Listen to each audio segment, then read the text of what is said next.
Welcome to the breakdown for August 18th, 2020. This is the show where I break down some of the biggest stories happening in the world that you may not have heard about. Now, these are my opinions. If you want to learn more about these stories, check out the show notes down below. Also, if you're new here, do me a big favor, hit that subscribe button, hit that thumbs up. It really does help us because it lets YouTube know you enjoy what we do here, and hopefully we can help you learn something new.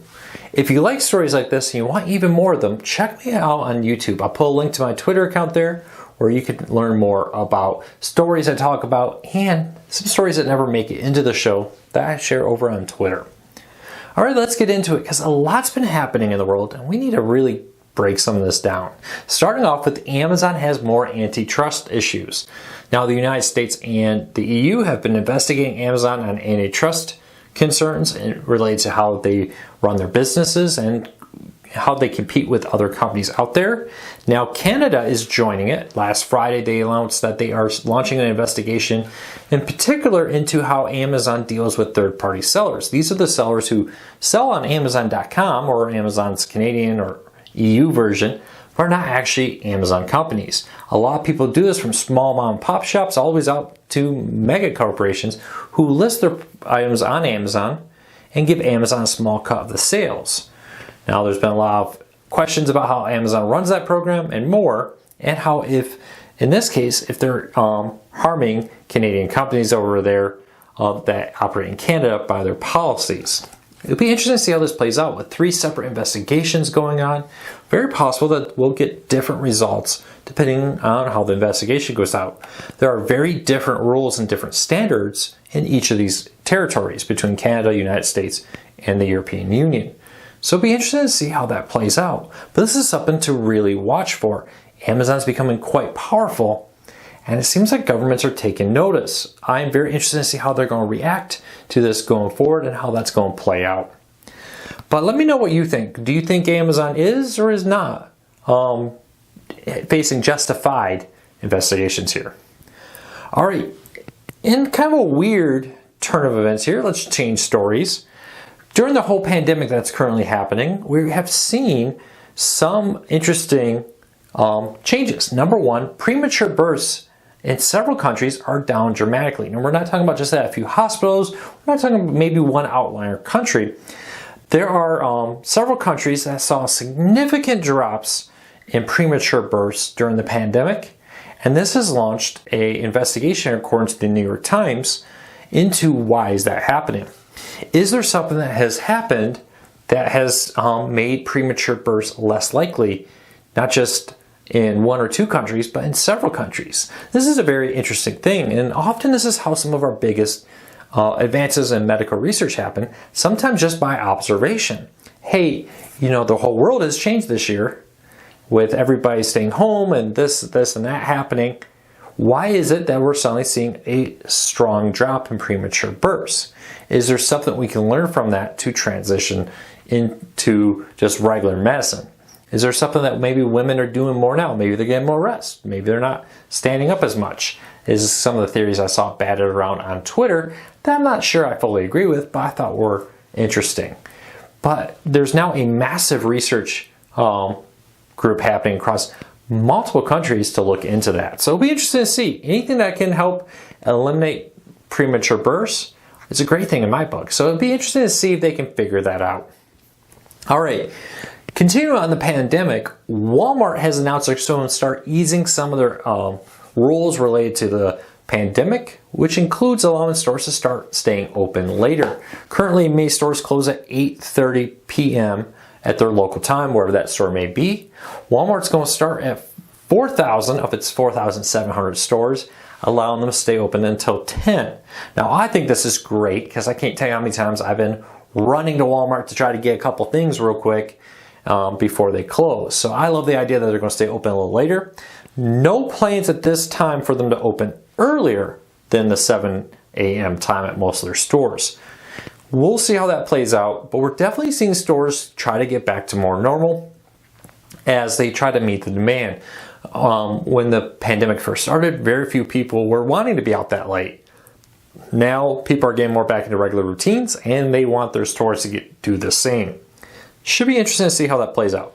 Are you excited to see Walmart opening or other stores opening with more regular hours? Or do you think it's too soon? Leave me a comment, let me know. I'll love to hear from you. All right, speaking of the pandemic, last pandemic story I think in the video, we'll see.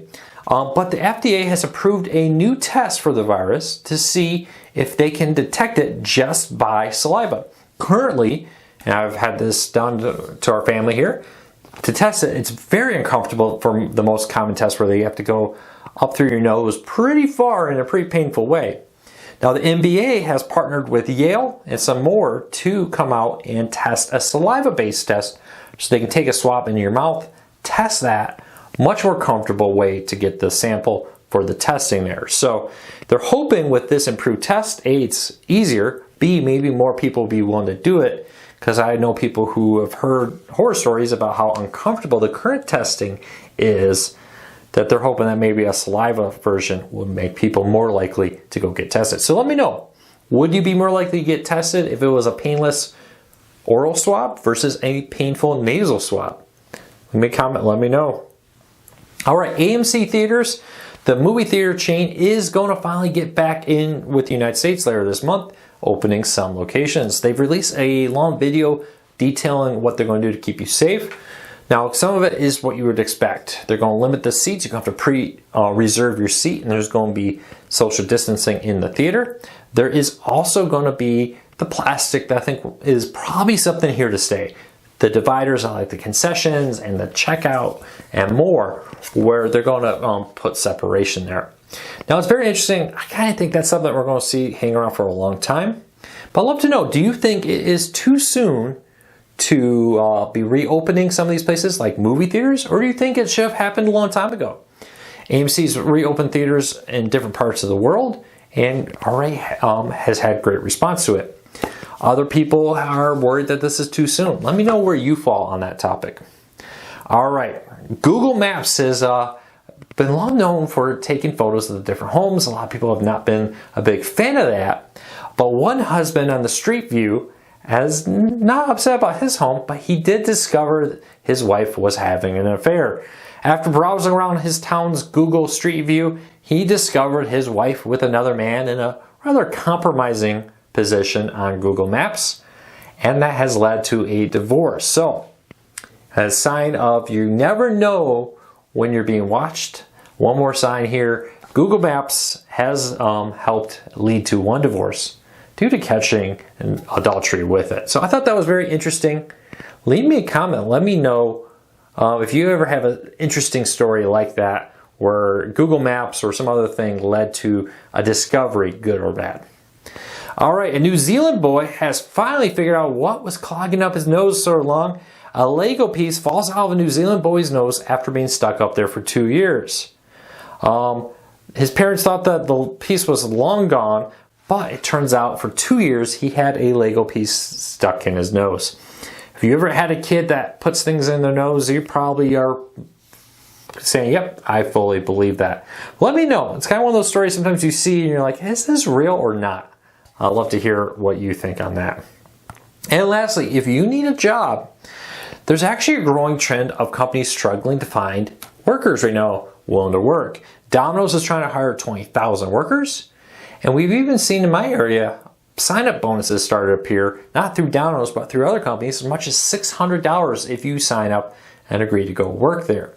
It's an interesting time as people transition. Some people are heading back to work. Some people are still very scared.